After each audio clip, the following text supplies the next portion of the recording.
자, 안녕하십니까 시청자 여러분. 매일경제신문 뉴욕 특파원 추동훈 기자입니다. 자, 오늘은 제가 한번 CES 현장에서 녹화를 하려 하는데요. 그래서 소음이 좀 들어간다는 양해 먼저 부탁드리겠습니다. 제가 마스크를 끼고 있다가 소리가 지금 안 들어가는 것 같아서 잠깐 벗었는데 여기 6피트 서로 거리 두기가 되어 있는 상황이니까 조금만 양해 부탁드리겠습니다. 소리가 좀 잘 들어가야 돼서요. 자, 1월 7일자 월스트리트뷰 CES 현장에서 한번 진행해 보겠습니다. 첫 번째 소식은 공포 맛본 나스닥 기술주 시대에 종식을 고하는지 확인해 보고요. 공모가 아래로 떨어진 리비안의 위기, 그리고 VR OS 개발을 포기한 메타 얘기까지 해보겠습니다. 자, 일단 나스닥 이야기를 해보겠습니다. 수요일날 많이 빠졌던 나스닥이 연이틀 빠졌습니다. 오늘 지수를 보시면 이 정도 빠졌고 S&P 500도 빠졌고요. 나스닥, 다우 다 조금씩 더 빠졌습니다. 자, 이게 어제 지수인데 어제 숫자들이 많이 빠졌죠. 보시면 마이크로소프트가 3.84%, 구글이 4.59%, 그 다음에 테슬라, 애플 등이 다 빠졌었습니다. 자, 오늘 또 근데 조금씩 더 빠졌고요. 오늘은 그래도 좀 회복한 데는 회복했는데 그래도 전반적으로는 좋지 않았습니다. 자, 이게 이번 주 주가입니다. 일주일 상간 주가도 어제 수요일의 사건 때문에 더 많이 빠져있는 분위기고요. 자, 지수를 직접 보겠습니다. 다우존스 지수 같은 경우에는 오늘까지 빠지면서 새해 첫날 시작했던 가격보다도 결국엔 더 떨어졌습니다. 올해 상승분을 전부 반납한 상황이고요. 나스닥은 연초부터도 거기서부터 계속 떨어진 상황이고, S&P 500 역시 비슷하게 연초 거래일보다는 계속 떨어지고 있는 상황입니다. 자, 가장 결정적인 이유, 바로 이제 물가 상승과 관련해서 이제 연준의 대응책, 그리고 FOMC의 회의록이 공개된 게 컸는데요. 자, 금리가 오늘 또 많이 올랐습니다. 보시면 요게 금리 상승률인데, 상승률이 2020년 6월 이후에 최고치를 기록했다고 해요. 상승률이요.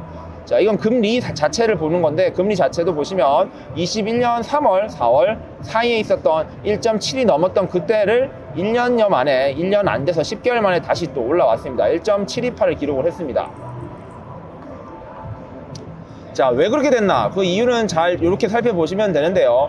자, 먼저 금리 인상이 지금 시장 컨센서스가 6월쯤에 예상이 됐는데, 회의록이 공개된 걸 보니 그거보다도 더 빠를 수 있겠다라는 이야기가 나온 거죠. 그래서 6월이 아닌 3월에 금리가 올 수 있다라는 뉴스가 어제부터 해서 시장을 많이 흔들고 있습니다. 자, 금리를 올리면은 성장주에 투자하는 자금들이 결국 안전자금으로 빠져나가기 때문에 금리 인상에 가장 큰 영향을 받는 게 성장 기술주거든요. 그래서 지금 기술주들이, 나스닥주들이 많이 떨어진 것입니다. 그래서 금리 올릴 타이밍이 빨라지느냐, 그게 핵심이 될 것 같고요. 결국에는 성장보다 안전을 찾아서 자금이 떠날 것이다. 그런 성장 시대가 종료될 거란 이야기가 나오고 있죠. 자, 환율 부담도 늘어나고 있습니다. 오늘 이제 원화 가치가 최고로 떨어져서 1200원 선이 넘어갔고요. 올해 1년 기준으로 봤을 때는 계속 오르고 있습니다.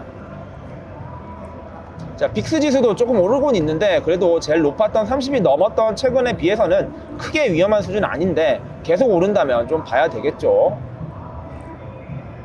자, 아까 말씀드린 대로 FOMC 회의록을 보니까 양적 완화 종료, 그리고 테이퍼링은 올해 상반기에 마무리한다는 건 다 알려져 있는 사실인데, 양적 긴축까지, 그러니까 완화를 종료한 직후에 긴축까지 이어진다는 거죠. 이제 돈줄 쬐기를 본격적으로 시작할 수도 있다는 이야기가 나온 게 사실은 어제 주가 하락의 가장 큰 역할이거든요.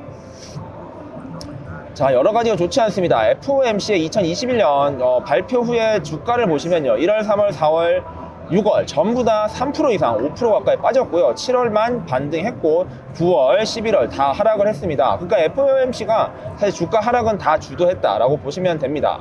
자, 그럼 주가 얼마나 빠질까요?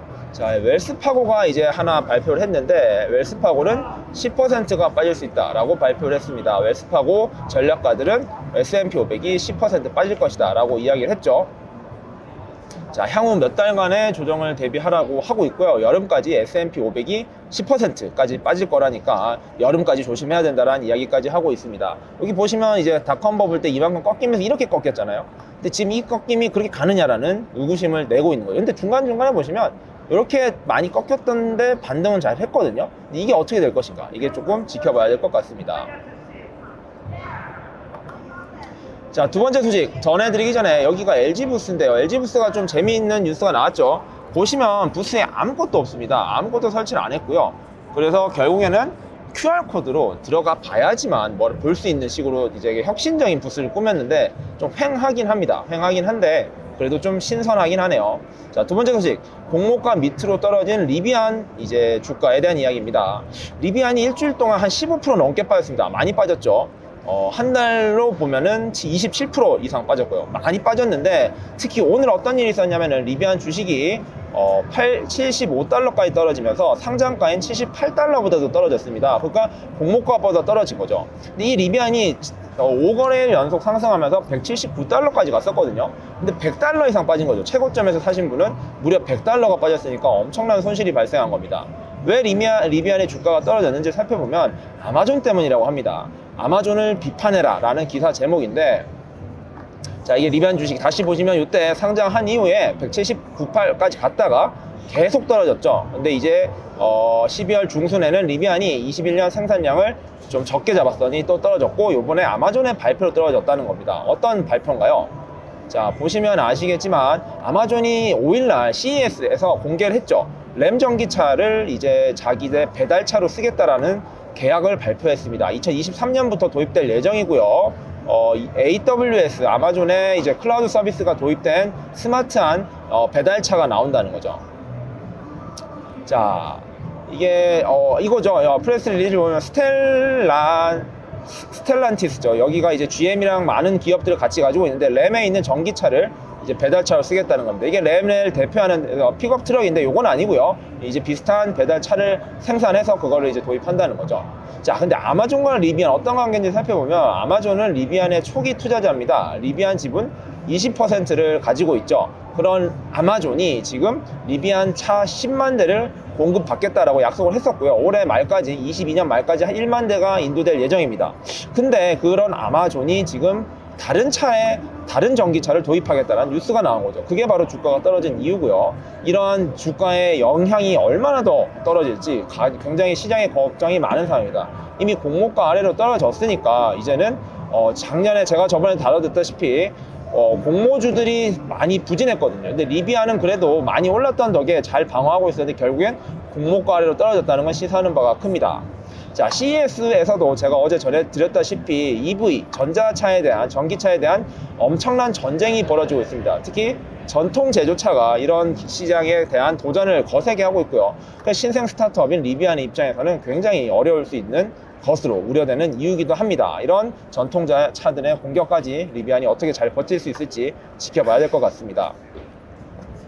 자, 마지막 소식은 VR 운영체제를 포기한 메타의 이야기입니다. 메타가 아시다시피 오큘러스라는 장비, 하드웨어 장비를 가지고 있는데 여기를 운영하기 위한 운영체제가 있어야 되잖아요. 스마트폰에 핸드폰 운영체제가 있듯이.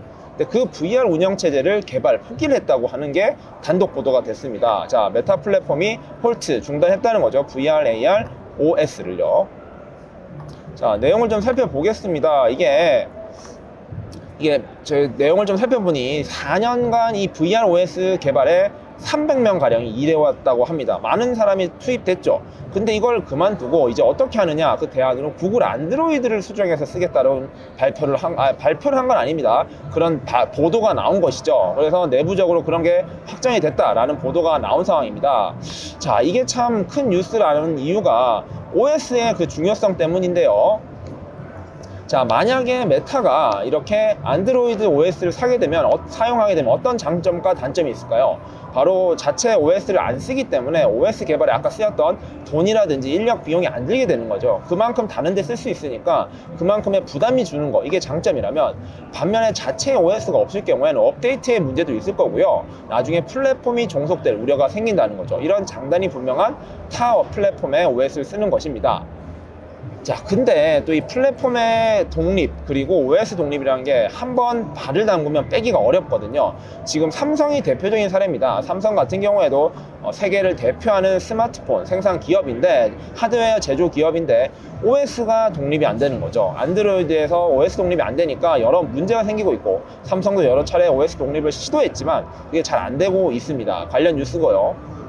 자, 삼성은 타이젠이라는 자체 OS가 있습니다. 이게 뭐 여러 웨어러블 기기나 이런 데 쓰였다가 스마트워치에 대표적으로 쓰였죠. 저도 지금 스마트워치를 차고 있습니다. 근데 이런 타이젠을 계속 탑재하던 스마트워치가 이번 4에서는 빠졌습니다. 안드로이드의 구글 OS를 쓰게 된 건데요. 이거 역시 자, 생태계 구축, 이게 IT 업계 최대 화두인데, 생태계 구축을 하려면은 이제 OS가 같아야지 같이 연동이 되는 거잖아요. 근데 워치가 그게 안 되는 거였습니다, 타이젠이. 그래서 이번 워치 4에서는 결국엔 구글의 OS를 쓴 거죠. 이 말인즉슨 이제 메타 같은 경우에도 이 플랫폼을 이제 VR 기기를 쓰게 되면은 이거가 독립이 안 되면, OS 독립이 안 돼 버리면은 독자적인 행보를 가져가는 게 어렵다는 겁니다. 근데 메타 아시다시피 애플과도 투쟁을 해서 계속 그런 개인정보 문제라든지 여러 가지 하드웨어 업체나 타 경쟁사 굉장한 예민한 그 전쟁을 펼치고 있거든요. 그랬던 메타가 또 OS 독립을 포기를 해버리면은 메타 입장에서 굉장히 큰 타격이 될 거라는 것입니다. 반대로 OS를 완전히 독립해서 성공한 기업이 바로 대표적으로 애플이죠. 애플은 iOS라는 이제 자체의 소프트웨어를 이용해서 이렇게 자기 아이폰을 탑재하고 있습니다.